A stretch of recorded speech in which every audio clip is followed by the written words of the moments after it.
दीगर खबरों से आपको आगाह करते चलें। चेयरमैन वापडा lieutenant general retired Sajjad Ghani ने वाज़ेह किया है कि K4 प्रोजेक्ट पर कई अहम अहदाफ हासिल कर लिए।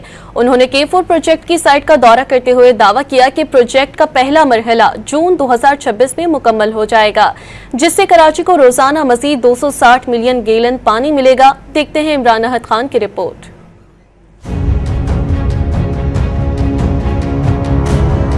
मेट्रोपॉलिटन शहर कराची के पानी के देरीना मसले का हल बस 1 साल की दूरी पे है। चेयरमैन वापडा ने आइंदा साल K4 मंसूबे की तकमील की खुशखबरी सुना दी। चेयरमैन वापडा जनरल रिटायर सज्जाद गनी ने K4 मंसूबे के दौरे के दौरान मीडिया से गुफ्तगू में बताया कि K4 प्रोजेक्ट पे कई अहम अहदाफ हासिल कर लिए, लेकिन मंसूबे की शेड्यूल के मुताबिक तकमील के लिए दरकार फंड की वक्त पर दस्तयाबी बहुत अहम है। ये जो करंट K4 का मंसूबा है, यानी जो प्रेशराइज्ड पाइपलाइन के साथ पानी लेके जाना है, ये एक्चुअली इसकी कमेंसमेंट 2022 की है।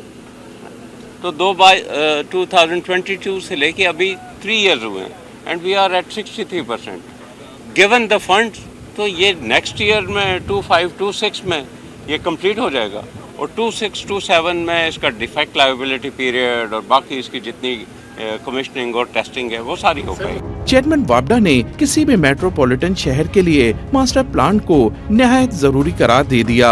हमेशा किसी भी मेट्रोपोलिस सिटी की पर्सपेक्टिव मास्टर प्लानिंग होती है और वो पर्सपेक्टिव मास्टर प्लानिंग अगले 25 साल के लिए इस वक्त इम्प्लीमेंट होना शुरू हो जाती है।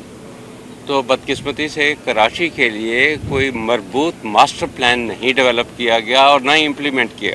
प्लान तो ज़रूर डेवलप किए गए होंगे लेकिन उनको इम्प्लीमेंट नहीं किया गया। सज्जाद गनी का कहना था कि पंपिंग स्टेशन के लिए बिजली की फरामी के इंतजाम सिंध हुकूमत करेगी, जबकि कराची के सार्फिन को पानी की फरामी के लिए डिस्ट्रीब्यूशन लाइनों की तौसी कराची वाटर कॉर्पोरेशन की जिम्मेदारी है। कैमरामैन मोहम्मद नौमान के साथ इमरान अहद खान, डॉन न्यूज़, कराची।